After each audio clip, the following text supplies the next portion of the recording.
I know that you waited up until the wee hours of the morning to see the 49ers plant their flag on the Cowboys' hopes of a Super Bowl run.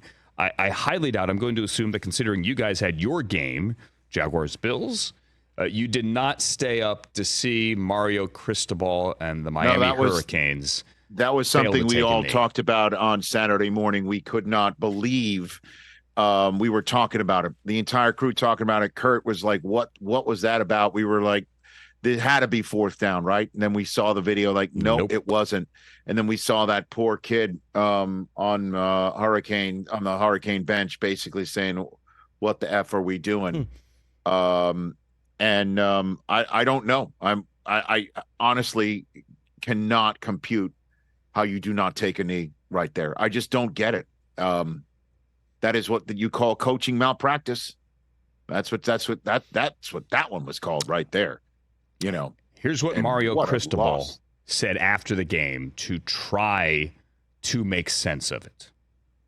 You know, when the drive started, it was going to be at 157, you know, and we could burn about 127 off, and then it was recalibrated.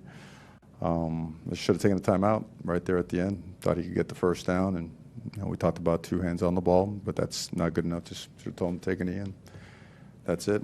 Fumbled the ball at 25, and they went 75 yards from 2 plays, so no excuse. No, there was no confusion on there. We were moving the pile. We were, you know, had a pretty good drive going, and just, again, you know, we like to think that just that's it. And there's no other, not going to make an excuse for it or say you should have done this or that. That's it. You know, we should have done it. You know, sometimes just get carried away with, hey, just finish the game and run it. But I should have just stepped in and said, hey, just take a knee. I mean, no confusion. No confusion. It's obvious. Donald I mean, Cheney it's obvious. I mean, wow. What do you say? There's nothing to be said other than the fact that in the, you know, the fog of the moment, they got caught up, and I don't know how nobody's like, why are we running this? I imagine he's, you know, nobody's ever seen Joe Pisarcik. You know, they've never seen that footage of the miracle at the Meadowlands. I honestly don't know. There's no other words for it, and he knows. I mean, he knows better. I don't know how the hell that happened. Kurt couldn't believe it. I couldn't believe it. The whole crew couldn't believe it. That's all we were talking about when we woke up Sunday morning. Donald was that Cheney Jr. got over 100 yards, I believe, on that final carry. I think that might have factored. Some have suggested that. The other thing, our good friend Drew Christensen, NFL Network producer, showed me yesterday morning Miami end-of-game situations already this season. The guy doesn't take a knee. He doesn't. He just runs it out. That's what he does.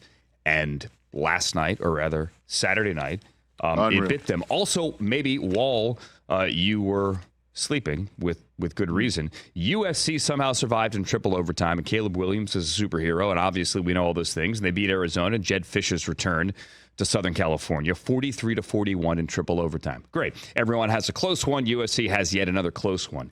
But the way USC's defense has performed, and our good friend Daniel Jeremiah tweeted during the game, there's absolutely nothing that USC's defense does well right now. No one takes more bad angles, more bad tackling, more blown coverages than USC. There is no way they're going to get through the schedule that remains. This week, NBC, the 7:30, the nighttime kickoff at Notre Dame, who lost on the road at Louisville. Jeff Brom with another top 10 upset. Then Utah, then Cal, then Washington, Oregon, UCLA. Right now, 3 ranked teams to close out the season. USC is in trouble, Rich. I'll say it right now with that defense. I don't know. Trouble. That's with that defense, but they got the best quarterback college football ascending to the pros and maybe since Peyton Manning. I'm serious. I mean, that's how good this guy is. Even, you know, again, Kurt is my quarterback Sherpa.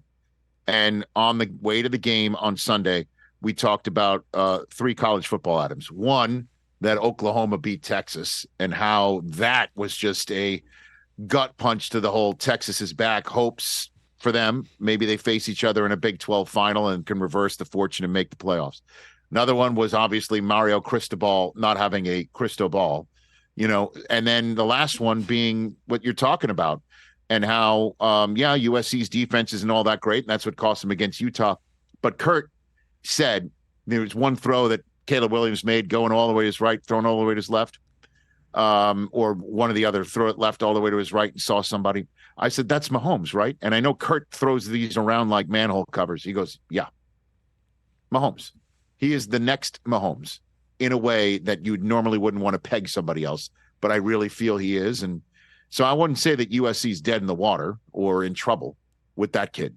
He can correct a lot of arm tackling by the other side. And there is Alon. As it stands, I agree with you. He's the ultimate deodorant. They have 5 ranked teams here. I'm sure he represents one. 6. He I'm probably sure it's should. part of his NIL. I mean, he's got amazing NIL Give him deals. his 15th million on his NIL. Catch the Rich Eisen Show every single day on the Roku channel, 12 to 3 Eastern, for free.